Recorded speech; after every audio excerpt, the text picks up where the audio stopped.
Well, it's Tuesday, and you all know what that means. As you know, NXT has come out from their stand and deliver aftermath. We're going to see what happens afterwards. You know, of course, Roxanne Perez is our brand new NXT Women's Champion. Braun Breaker and Baron Corbin retain the titles, and various other things have taken place. But what will happen? Well, that's a very good question, so I think we're just going to find out. But also on a Tuesday Wrestling, Chris Brooks once again with his self-produced show, Baka Gaijin and Friends did Volume 13 with four interesting, wacky matches. Well, one of them was wacky because we had a robot and a dinosaur facing off each other. Yes, you heard me, people. A robot and a dinosaur. So don't don't get all too excited about that because that's what it is. I'll explain later. But first things first, I was unable to do the ChocoPro shows that happened recently. One happened on March 30th, featuring three matches on that one, and then of course we have one on the 6th of April, and I will be reviewing that. That only features two matches. So we'll see how that rolls up from here on out. But for right now, we also got some news updates to give you guys updates what's going on in the world of pro wrestling, such as what events the promotions are throwing out, who's booked, what matches are set, and some interesting developments in the pro wrestling. One of them is the return of a veteran and, of course, an ace of Ice Ribbon. She makes her return after being gone from maternity leave. So, let's get ready for another episode of the Deleted Wrestle Zone.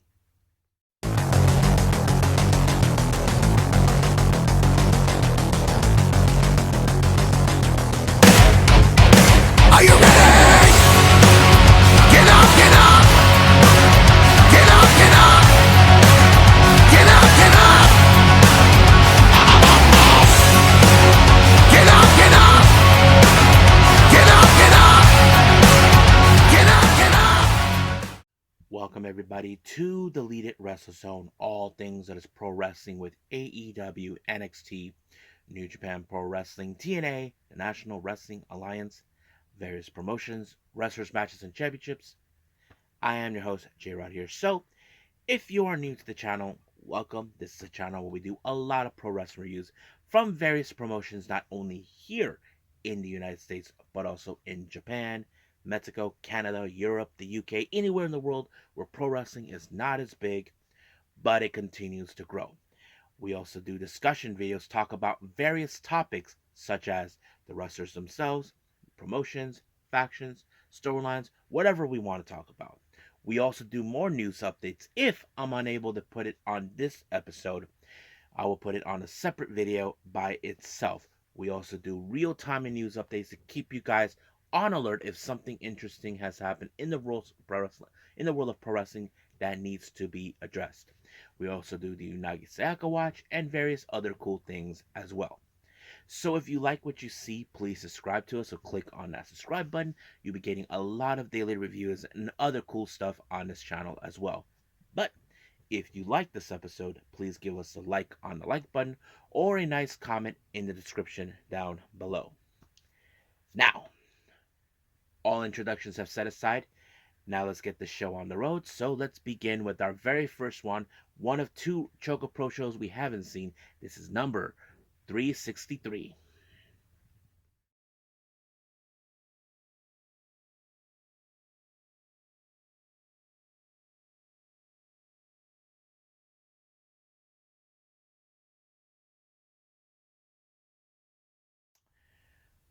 Okay, our very first review, this is from ChocoPro, number 363. This took place recently on March 30th.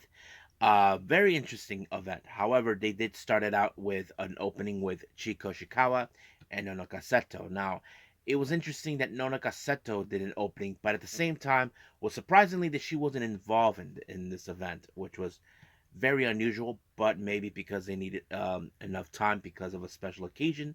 Who knows? But they did give the lowdown of the upcoming matches. However, our very first match, well, it's not the official match, it's an exhibition match. Emi Sakura faces off a brand new trainee who just made her appearance, named Hiroyi. I think hopefully I pronounced it right. Well, I can tell you she was okay. But unfortunately, she did not win the match after 3 minutes when Emi Sakura pinned her. But something happened at the end of the match. It was determined to put her in a pin her or in a submission, and it worked in some capacity. But however, we will see more of her at some point. Uh, I'm going to presume there will be another exhibition match down the line, but we will see. Now, our very first official match, we have Chonchiru and Masahiro Takanashi. They take on Sawada Kamen and Minoru Fujita. Um, I wasn't too sure exactly how this was gonna be. However, we know that Masa is a bit more clever and slicker when it comes to his wrestling craft. John Cheeto, he's a very, very skillful wrestler. He always finds a way to get out of it. But when it comes to Suwama Kamen and Minoru Fujita, well, they're more of the aggressors. You would think that would be a very interesting thing. Now, in the back of my head, I would have assumed that this match would have go to Chon and Masa, but it did not. It was a pinfall with a victory roll by Fujita onto Chon to pick up the win. This was a very surprising win, but it did the job.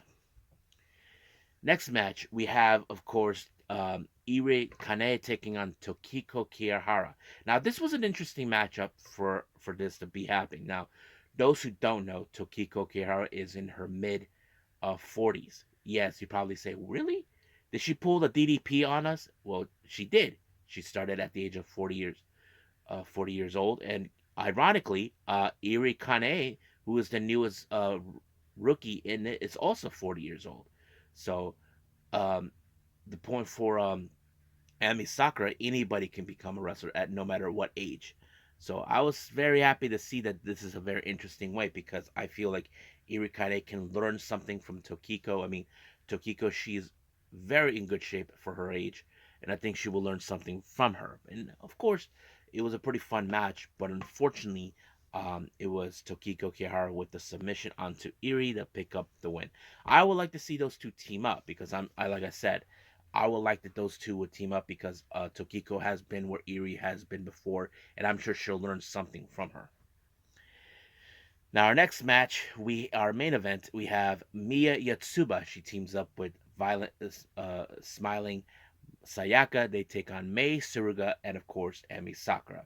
So, of course, this match was going to be a very interesting one because you got the master and the apprentice together because they're up to no good. I mean, we know Emi Sakura. I call her the slide devil because she's always up to no good, and even Balinaki knows it. Emi Sakura, well, she is the type who would do whatever she wants, however she wants, because she's the queen. That's the reason why. But however, it was of course Emi Sakura with a diving body press on Tamiya to pick up the win. Now, for our Jonkin tournament, I wasn't too sure how this was going to be. I was surprised that Mei Suruga was out, so was Emi Sakura, but in the end, it was Tokiko Kihara who picked up the win for the Jonkin tournament and the piece of chocolate. Now, I cannot recall if she ever won a Jonkin tournament. I'm going to say she has, but we'll see what happens. So I think that's it for this particular episode with 363 with ChocoPro. Let's move on with ChocoPro 364.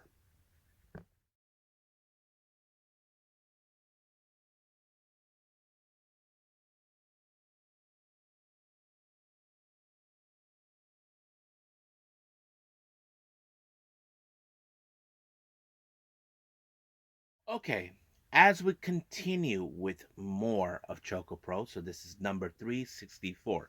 Now, this one's a bit more shorter because normally we have at least three matches, but when it comes to adding a rookie, we do have an exhibition match. Now, as always, Emi Sakura opened up the show with giving the lowdown. However, we did have like a somewhat of an exhibition match between Chiko Shikawa and Sayaka Obihiro, which was very unusual. Now, she hasn't wrestled in months due to an injury, so I'm sure that this is her way of trying to, okay, let's see how I can do without going full speed ahead. I mean, I think this was a good thing for her because, we don't know how much ring rust she has.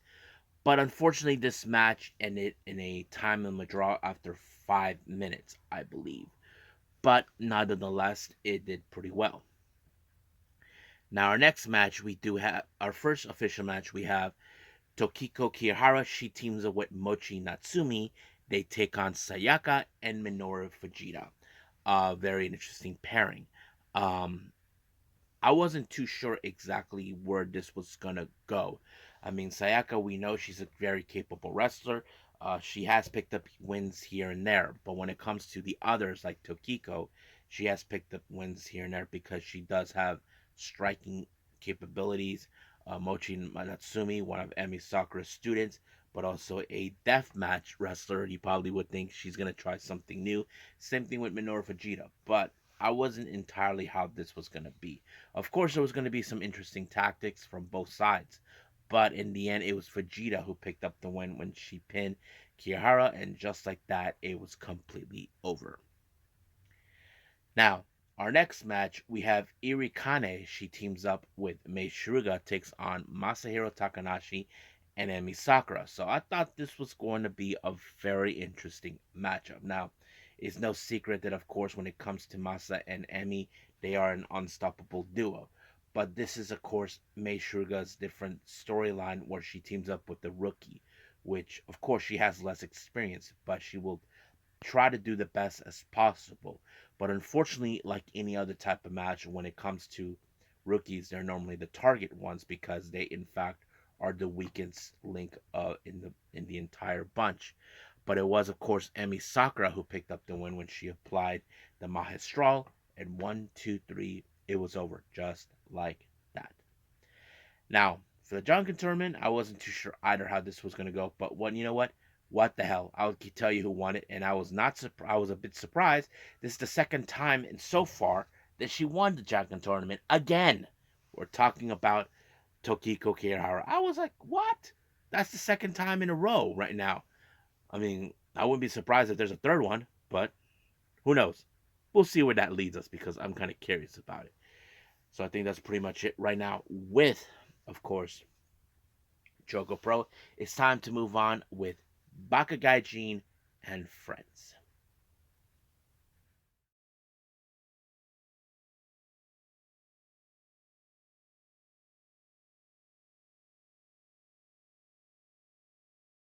Okay, Baka Gaijins and Friends, Volume 13. This is the latest Baka Gaijin show that happened on a Tuesday. So if you guys are unfamiliarized with this show, this is a self-produced show by Chris Brooks, and this is something similar like ChocoPro. The only difference is they're in a bar, a very tight bar, So don't ask me questions about so much, but it's a real fun show.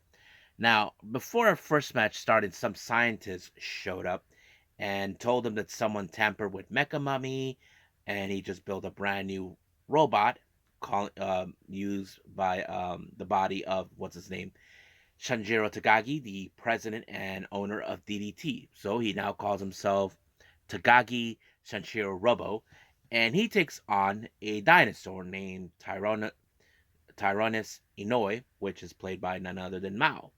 So I thought this match was going to be a little funny and a little wacky, but later on, this match took a really interesting turn.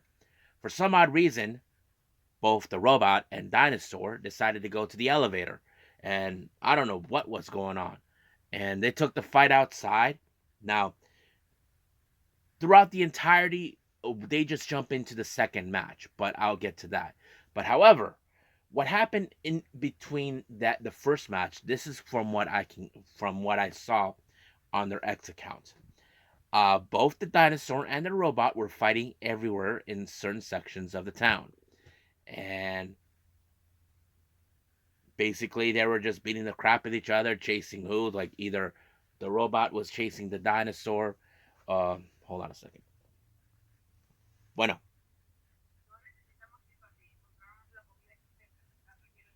Okay. Okay. Bye.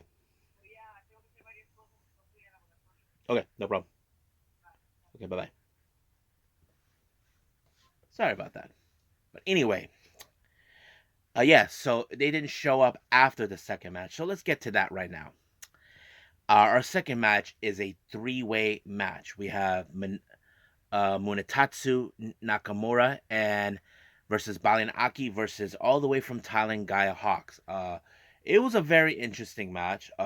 They had apparently they used this little pipe on it to put Nakamura like hanging like a punching bag. But man, this match was intense. Now, as I said before, is a very tight spot. It's not a very big opening like they do in ChocoPro. I don't know how they were able to handle it. I just thought it was insane. But it was Balinaki who picked up the win when he applied the backslide on Nakamura, but used Gaia as a leverage, to keep um, Nakamura in place while the backslide, and just like that, it was over. However, once the match was over, the dinosaur robots showed up out of nowhere and they continued their little fight. Some of you may ask me, J Rod, how do you know what was going on around town? Simple. Go through their X account, Baka Gaijin and Friends. You look it up, you'll see the photos. It seemed like they were chasing. Now, this is not the first time I've seen something like this. It happened before, I think it was a year or two ago with ChocoPro when Death Worm was facing Chris Brooks and they took it to the streets. Now, we don't know what happened in the streets, but someone was kind enough to record it saying they were fighting outside. But I thought it was a really hilarious thing. I wish someone would have done the same thing, but no. But it happened. But luckily, the dinosaur was able to pick up the win. No, the robot picked up the win when he actually put, of course, the dinosaur in a submission, and he just gave out when his hands was raised like 3 times. Like the third one, he was about to hold it, and then boop, it just dropped. So the dinosaur won the match. So don't ask me how funny it is, but you can see this match on their YouTube channel. So like I said, go find Baka Gaijin and Friends and all this other stuff. So yeah. Now our fourth match, we have Antonio Honda taking on Maya Yukihi. I thought this match was very interesting because A, Antonio Honda, we all know his comedy routine, and B, we know Maya Yukihi, her wrestling style. I mean, she is a very talented wrestler. I'm not gonna lie about that. But however, he had to be more careful because her family was right there watching. From what Mr. Haku, who was our camera guy slash commentator, was saying.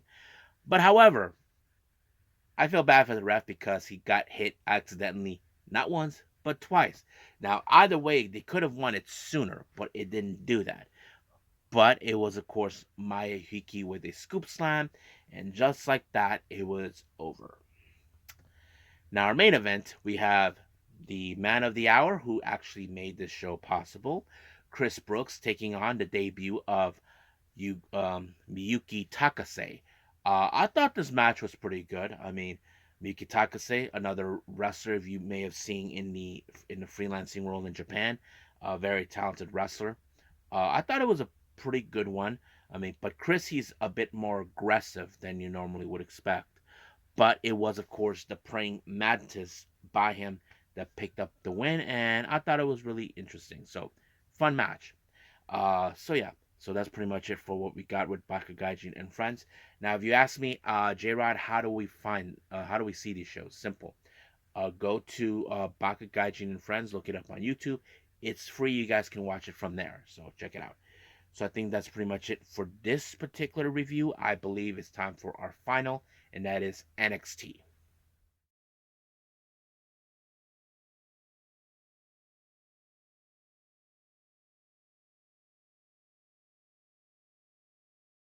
Okay, NXT.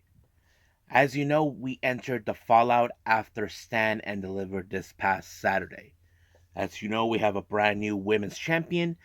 It started out with Roxanne Perez, doing a little promo, all this and that, like tired about playing all the rules, being honorable is all about a little horse crap. Later, Valkyria showed up, and then of course Tatum Paxley, and then all of a sudden Tatum Paxley just turned on her, which was very surprising.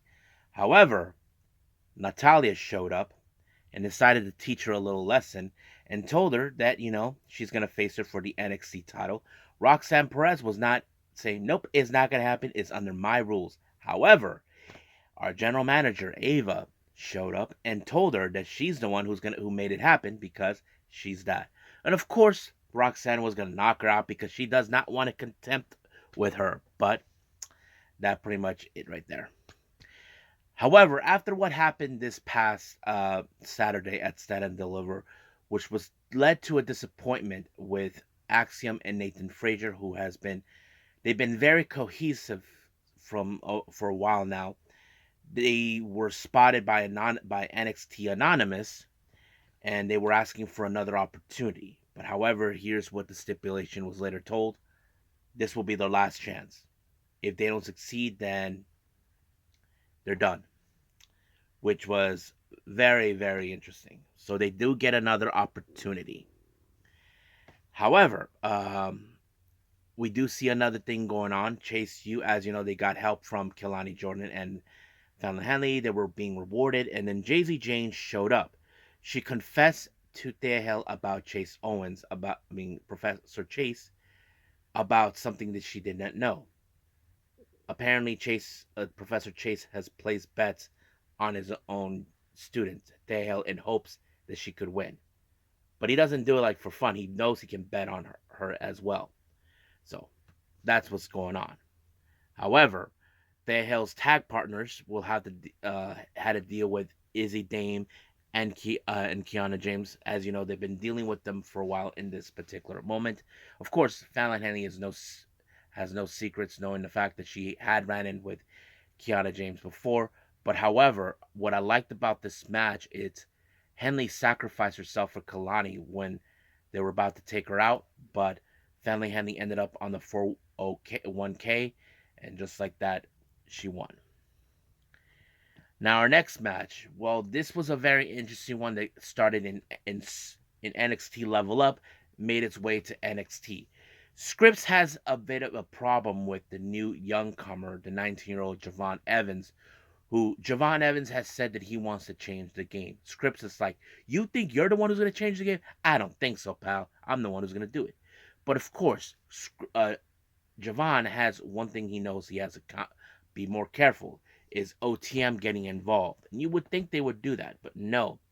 But however, Javon Evans picked up his first NXT win when he pinned Scripps, and he knew he had to skedaddle the moment Lima and Price were going to show up, and good thing he did. But the real question is, will Scripps get his revenge for losing to him? Well, we just got to wait and see. Now, the interviewer Sarah wanted to know, what was Rich Holland thinking what he did when he whacked Joe Gacy with the chair? And Joe Gacy showed up, as usual, telling him he understands why he did it. And Rich Holland was being all this and that. But apparently LWO saying, you think we believe you, Rich Holland, with this crap of yours, that you turn a new leaf? I don't buy it. So they don't think that he turned a new leaf. But when Rich Holland left through the door, Cruz hurt his hand. I'm like, what the heck was he thinking? But I thought it was funny. But yeah. So anyway, our next match, we have the NXT Women's title, Natalya versus Roxanne Perez. Now, Natalya has never won this title. It would have been a great opportunity in her collection. I mean, the match went well until Lola Vice, who did not like the idea of someone like Natalya, who's above her, showed up. So she got involved, but Roxanne Perez applied the Pops Rock. So basically it ended like that. However, we did see Lola Vice brags about this and that. She feels like she should have been the one getting an opportunity of the NXT Women's title, but Natalya showed up. So we're going to see probably a feud between those two, and I'm sure we're going to see that. Now, we do see North Quarter Catch Crew getting involved. They got confronted by the D'Angelo family during the week. However, it didn't matter who was going to be. It was later Bourne and Kemp that step up versus Luca Crisafino and Stax, while Charlie Dempsey was going to be outside. But of course, it's no secret that Dempsey was going to get himself involved in this match. Of course he did, but it didn't do any well because it was Luca Crisafino who pinned Damien Kemp just like that, making him a very strong win for him and the D'Angelo family. So that's going to be interesting to see. Now, Ed Obafemi, who is still our reigning North American champion, does a promo, but we saw a surprise visit from one half of the Viking Raiders, Ivar. Now, Ivar said that he saw that match that he had in Stand and Deliver. So he's like looking for that type of competition. So, and later, and when all hell broke loose and all this and other that. Now, Metaphor, as you know, they were the host of Stand and Deliver. Apparently, Dijak did not like what they saw impersonating him. So, Dijak showed up to give a warning. So, if I was Noam Dart, don't piss him off. Or Mensa, you better be careful. Ladies, clear their distance away from Dijak because I don't know what he's going to do. Now, our next match, we have Jada Parker versus Brinley Reese. I have to say, Brinley Reese in this match has grown up a little bit. But however, that wasn't enough when it comes to Jada Parker because she used a hip attack. So basically, there's that. Now, in the back, we did see Ariana Grace talking to Soruka. You know, Soruka is not here to talk about her, because Ariana Grace, it's all about the inner beauty. And she said she's trying to teach Georgina, which is Gigi, and she did not show up. I told you, Gigi's not going to show up. She's not going to do what Ariana Grace is doing, so she's crazy. Then Lola Vice showed up, pissed off about how Natalia is, but Ruka told her, look, you may be the breakout winner, but Natalia is the boat. And of course, Lola Vice did not like that. I mean, it's true. Natalia's above you. It doesn't matter if you're trying to reach the mountain, which is no secret on that. Now, our next match is our main event. The NXT Tag Team titles, Nathan Frazier and Axiom, one last shot against Braun Breaker and Baron Corbin. I thought this match was incredible. I mean, it showed determination by Axiom and Frazier in order to hope they can win. But there was a moment where you thought, okay, they would have exploded between both Breaker and Corbin. No, but Axiom and Frazier, their cohesion has been very impressive. But it was, of course, the Golden Ratio, then the Phoenix Splash onto Corbin, and just like that, they won their matches. Their match becoming our brand new NXT Tag Team Champions. However, all these both men were viciously attacked out of nowhere with the return of Karrion Kross and AOP, better known as the Final Testament. I did not expect that one to come, but it did. But and most likely we will see AOP that probably would want a shot of the tag team titles. Now, before the end of the show, we did see Trick Williams, as you know, with a successful win against Carmelo Hayes at Stand and Deliver, called out Ilya Dragunov. So he did request that he is not done yet with the NXT title. However, Ilya Dragunov was like a bit miffed about that, but he did give him another opportunity. But however, here's the interesting stipulation. If, of course, Trick is unable to win, then he will have no choice but to leave NXT. So basically, Trick Williams now realized he's put in the pickle. So he had but this time this match will be in a steel cage, from my understanding. And of course, Trick had no other choice but to accept it. But once that happened, apparently they were viciously attacked by Carmelo Hayes, who feels like it has unfinished business. So he's not determined to allow Trick Williams to walk away and get another shot of the NXT title. So he did say he was going to see him soon. And I'm going to presume that he's going to exert himself in this match as a third member. But we'll see how that rolls up from here on out. So I think that's pretty much it with NXT. So let's move on with our news updates.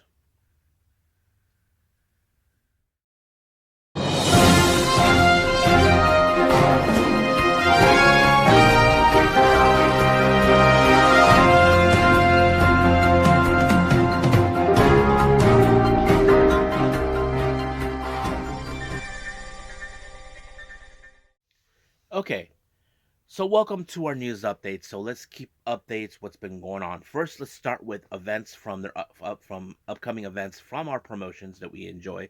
The first ones we're going to start is with GCW. Now, as you know, they will be later on this month on April 20th for How High. They announced Too Cold Scorpio will be in action to take on Joey Janela. And then, of course, next month on May 25th, Take a Picture, Danhausen, he's very nice and very evil, takes on Speedball, Mike Bailey. That's going to be an interesting match you definitely want to check out. And then, of course, they announced that on August 2nd, GCW will be making their return to Cleveland, Ohio. Now, the name of the show has not been announced yet, or any talent has been signed to that. But as soon as we get closer and closer to the day, we will find out. Now, updates from Revolver Wrestling Revolver. Next month, they will have their show another Friday. They announced John Moxley will be in action, but they haven't said who with who. However, there will be a three-way dance between former members of the second gear crew. Mance Warner, one called Manders, and Matthew Justice. Now, as you know, Manders and Warner have been at odds with each other. The real question is, who will Justice side? If I was Justice, I would definitely be by my own side. And then, of course, for their upcoming event in June on the 22nd, Cage Horrors will be returning, and they announced Stingray will be back. That's right. Paul Walter Hauser will be there as well. So it's exciting to see him being a part of it. Now, updates for West Coast Pro. The Rest Pros mixtapes that will happen later on this month, this Sunday, announced that Chris Hero will be in action to take on DDT's very own Kazusada Iguchi. So that's going to be one killer match. And of course, for the following month on the 18th of May, for the Coast, Alpha Zoe will be taking on um, Adam Horse Barster. No, Adam Priest. That's right. So Adam Priest as well.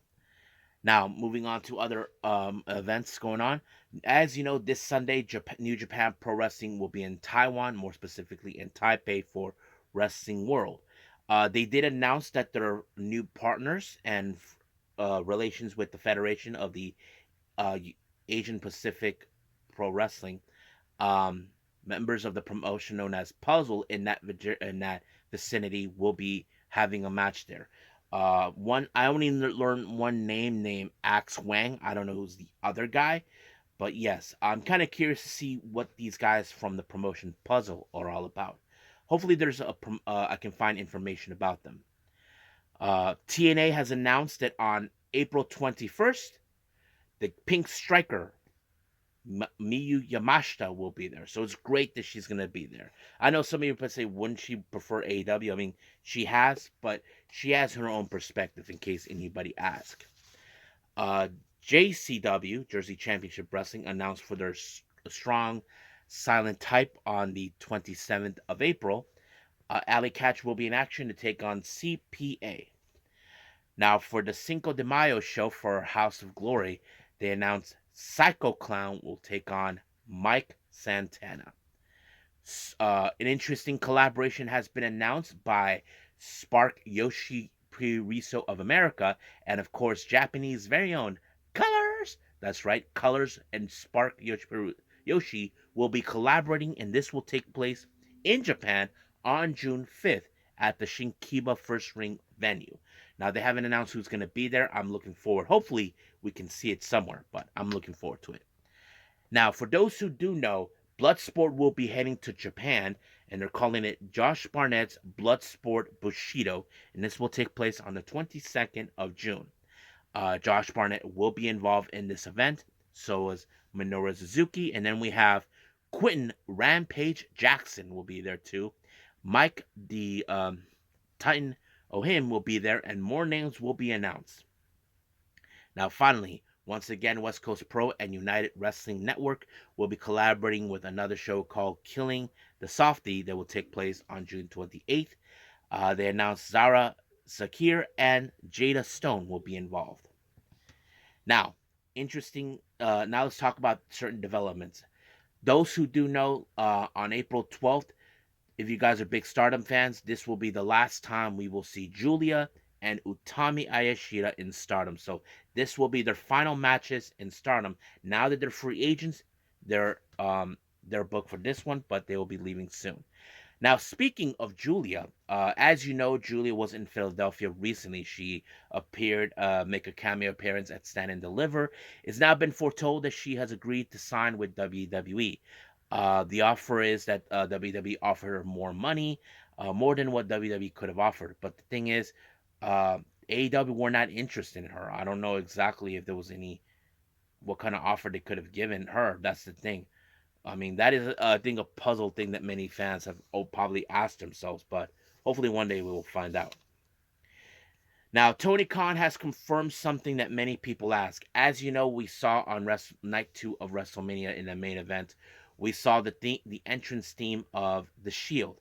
Many people would have presumed that Jon Moxley was going to show up. Now, Tony Khan confirmed that WWE did not contacted him regarding about maybe Moxley making a potential appearance.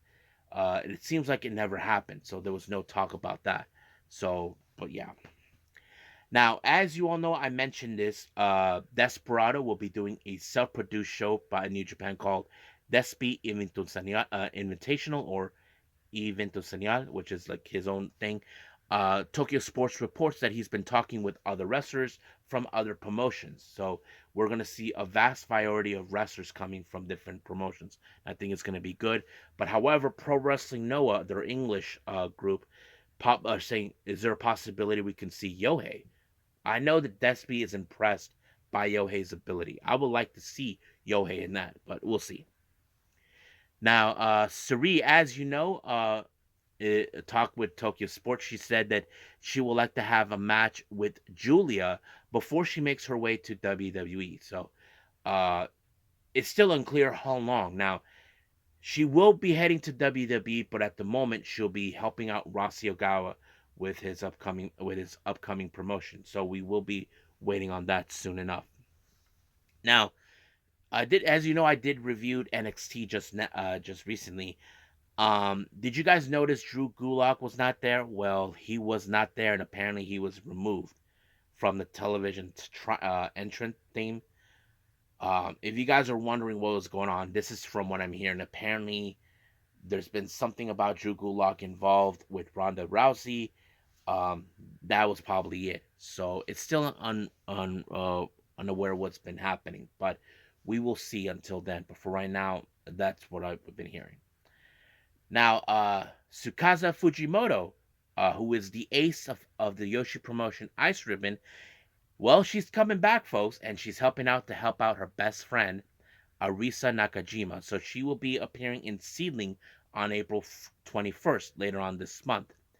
She will be teaming not only with Nakajima, but also Sareee, or better known as Sareee. So that's going to be awesome.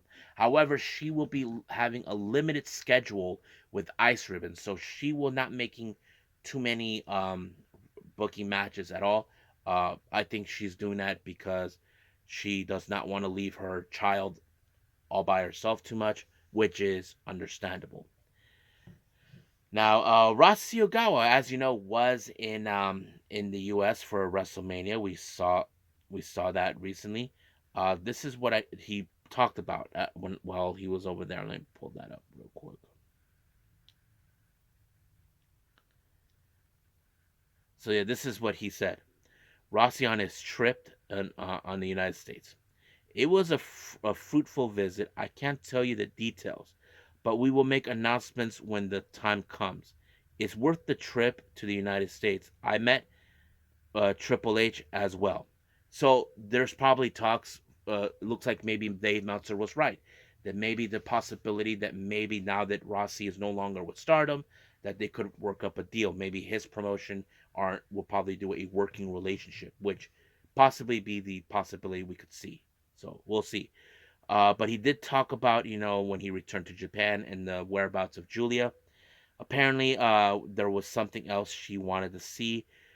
We went our separate ways, so I was the only one who returned home first. So it appears that Julia was still around. I don't know what she's been doing. So, yeah. So basically, um, probably Julie is still here. Who knows? But we'll find out.